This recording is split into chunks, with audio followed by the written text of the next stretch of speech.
Hello, I'm Perry from Rennet and Rind, and I'm here to talk to you about one of these lovely boxes, the Rennet and Rind mystery cheese box that would have been gifted to you, or you just want to enjoy on your own, or maybe even share with family.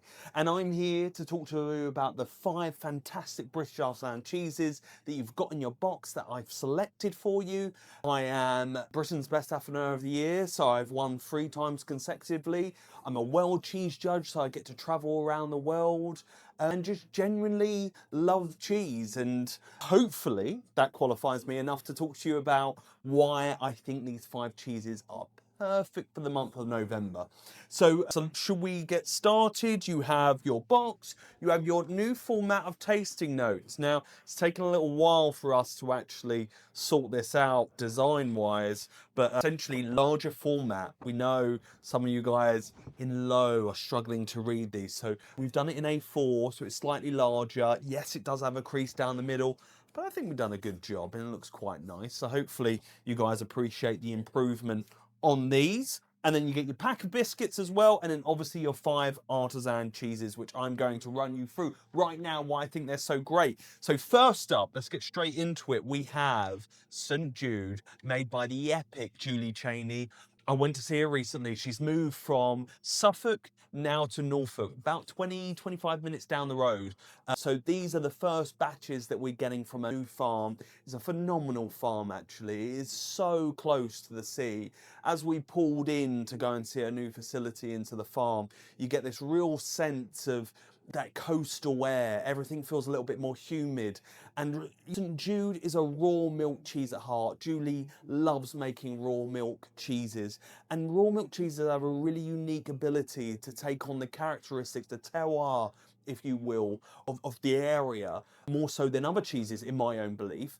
And St. Jude is a prime example for that, because we're getting it nice and fresh. It's a young cheese, it's a slow make, so it's a lactic set cheese. That means you're using more starter culture, then rennet to set the milk, and that just gentle process adds to a really gentle cheese. So we can see we've got this slightly vermiculated rind that's on the top, slightly ivory in texture, looks really delicate whites in the box. So let me try and scoop some out. Mine's a little bit cold at the moment, but we've got this almost like mousse-like to soft texture that's on it that looks really unctuous.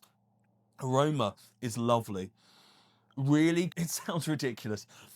You've got to switch off straight away and say, it sounds really cheesy, actually. The smell is kind of got that known lightness, delicateness to it.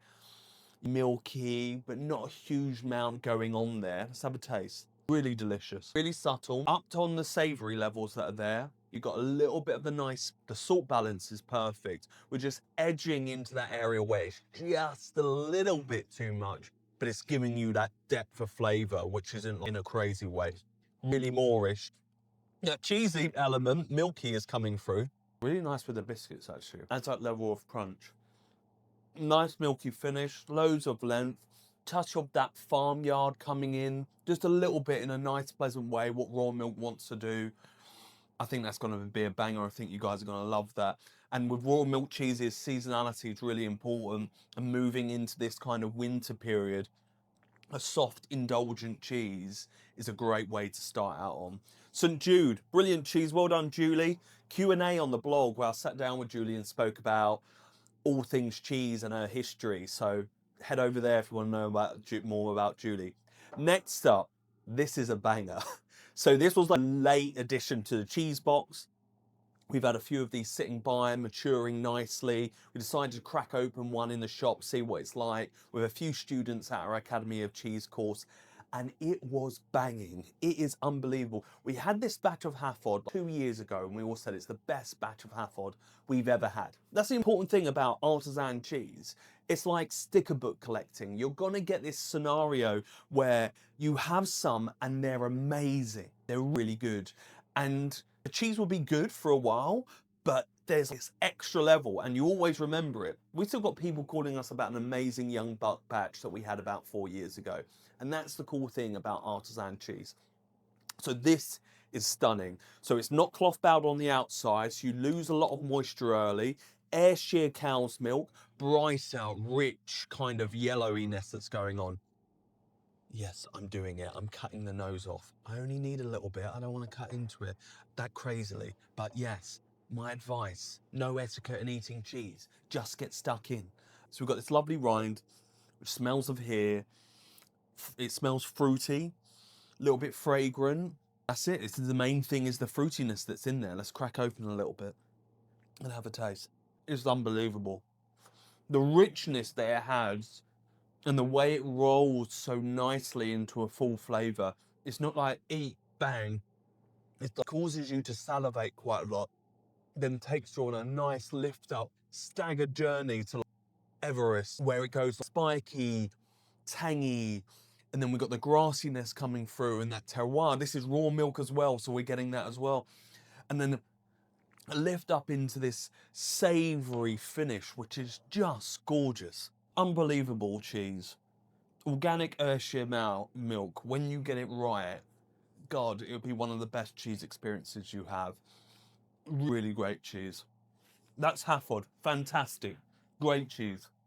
Next up, something sweet. So we've got Mayfield from Arthur, Allsop and Walker. Appears in the box. Been a while since it's been in. Looking to balance out those 5 simple flavours. Sweet, savoury, acidity, bitterness, and saltiness. We're looking to balance that out. We've got some acidity in there. We've got the savoury. Now it's time for a bit of sweet. So a cooked cheese. So you're heating the milk. You're getting as much moisture out as possible, adding to all those sweet compounds that come into the cheese. Naturally, like an Emmental style, you're getting some of these holes, which are sapphires, that are developing in the cheese. You can see right there. You might have more. And essentially, that is bacteria in the milk breathing out. And they're not holes, actually, they're sapphires, because that's how pressure works on the cheese. So really nice colorings. We're looking for deep sweetness, maybe slightly one-dimensional, but that will add to our experience so much more. Really nice hay, sweet, nutty kind of area. Complex aroma, so we should get complex taste. Textural difference from the last 2 we had. General ramp up from going from really soft to something really firm and then pliant. That sweetness is nice and it doesn't override the core of the cheese. It's gentle. That's nut. It moves into an area of nutty bechamel kind of vibe that's in there, which is really quite delicate and beautiful. And when it leaves the palate, you do then get that refined nut that's in there as you breathe over the remnants of the cheese.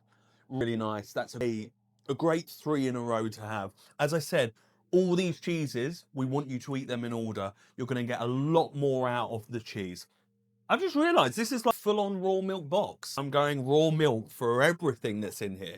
So we got Kirkham's Lancashire, a favourite. We love it at Christmas. You can see from cutting it, a tight, drier, crumbly texture, which is just what we want. The other 3 don't have that dryness and that crumble that's in there. Aroma, nice level of acidity. That is what we're looking for. In this cheese, we want to deliver acid to your board, use this as a palate cleanser, have that crumble to lift off the dryness of the palate, and I think we get it there. So unpasteurized milk again, lovely. Interact with the previous cheeses really well. A breath of fresh air. That's like rocky final round. You move into, you've got these big flavors, the complexity, the heaviness that's going on in the last 3 cheeses, the lightness and the acidity that's there is complex. You get that Greek yogurt vibe that comes in there, touch of bitterness, but it is one-dimensional in a great way. Texture's lovely, drying, leaving that remnants that's in there, really moorish. That tang comes into that grassy fresh, which you always get with territorial styles. That's lovely to have at that point. Great cheese. Great refresher, palate refresher. Kirkham's Lancashire, that is. Okay.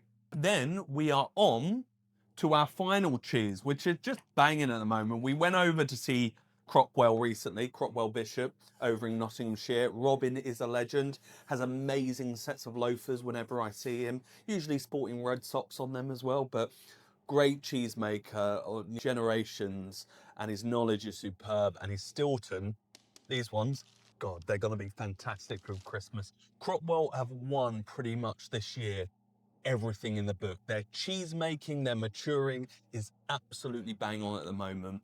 And Normally, I'd say at Christmas, you maybe experience something, just get your Stilton and get something else. But the Cropwell this Christmas, I guarantee it's going to fulfill all those dreams. So this is like a Stilton recipe, but it's close to a Gorgonzola. So we're looking at high moisture again to break down the cheese and have a far softer feel on the palate. We obviously inoculate the milk with penicillium roqueforti. That's your blue bits in the milk. And then you pierce the cheese, oxygen rushes in. That's how you get blue. And how long you keep that blue keeps a very careful balance between it being astringent, bitter, tastes like a paracetamol vibe, or savoury. Now the cream does good work in this because it will balance out both of them. So let's have a little look. I don't expect much on aroma. That biscuity blue vibe that's there. Lighter. Once again, more milky. Let's have a taste. Lovely to cut. Really like it. It holds up, but it's soft as well. It's got that, it's going to hit the palate and dissipate with the mouth temperature, which it does with ease. So pleasant. That blue that comes through, that slight level of acidity, that slight pepper just at the finish, that savouriness that's there. I love blue cheeses, so they're always, but this is a real, I think it takes, I normally say Beauvale is an entry level blue cheese for people. It kind of brings them into the fold a little bit more, but I really like this as a degree of challenge. It's not such an easy ride. So I think it will help both people who are getting into blues and people that love it. Lovely. Totally different experience as well without the rind. More acidity that's in there now. With the rind, you've got these filament molds, these yeasts that are just on the outside perhaps, that are creating this bitter note that's in there. It's a dual cheese. And that's your 5 cheeses for this month of November.